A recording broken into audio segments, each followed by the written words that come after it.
Tersebut cerita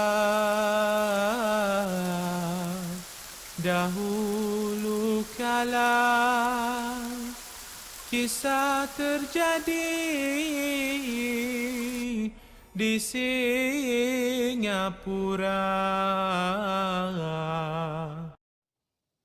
Pada suatu hari, datanglah seorang pedagang dan ulama dari negeri Pasai yang bernama Tuan Janakatib ke Singapura untuk berdagang. Dia dikatakan sangat mahir dengan ilmu khayal.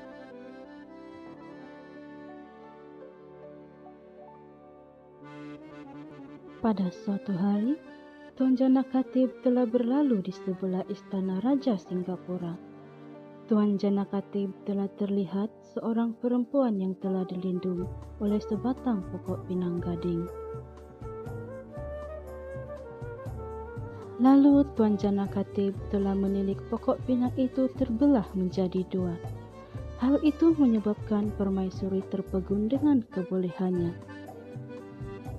Apabila Paduka Seri Maharaja melihat hal itu, Baginda menjadi murka kerana Baginda menyangka Tuan Janakatib sengaja menunjukkan kehebatannya kepada permaisuri raja. Paduka Seri Maharaja kemudian menitahkan supaya Tuan Janakatib ditangkap dan dibunuh. Setelah Tuan Janakatib dibunuh, darahnya telah bertukar menjadi batu, manakala mayatnya telah gaib.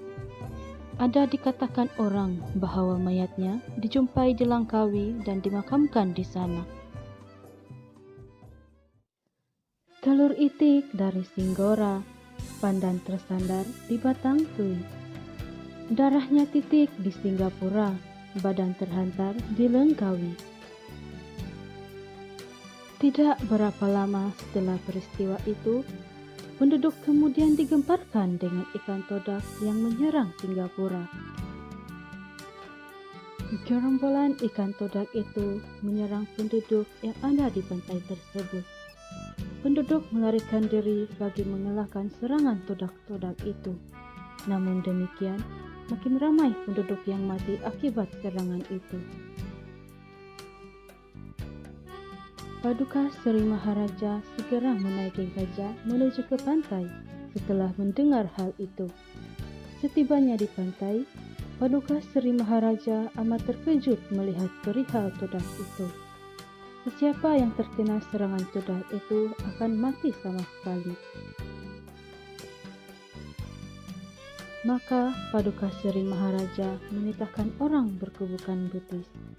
Namun demikian, perkara itu masih tidak dapat menghalang serangan todak tersebut. Malah makin ramai penduduk yang mati akibat serangan itu.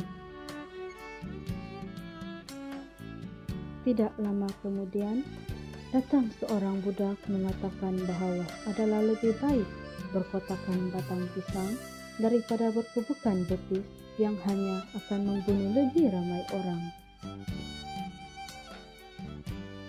Setelah mendengar hal itu, Baginda Paduka Seri Maharaja segera menitahkan orang ramai menebang pokok pisang untuk dibuat kubu.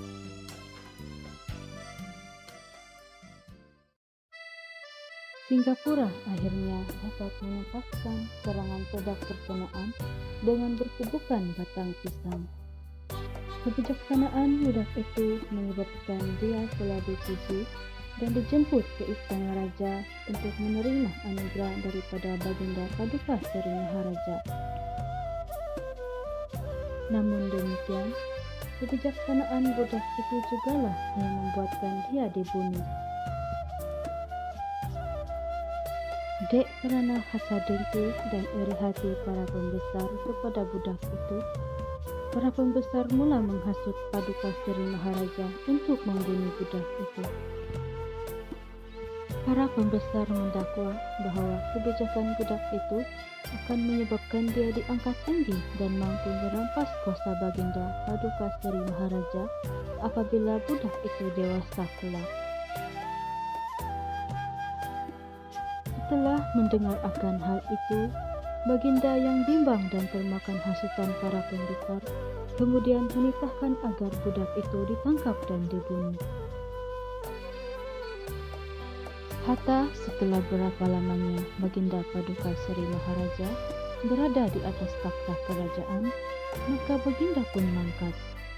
Ananda Baginda Raja Iskandar Shah telah mengambil alih takhta Baginda.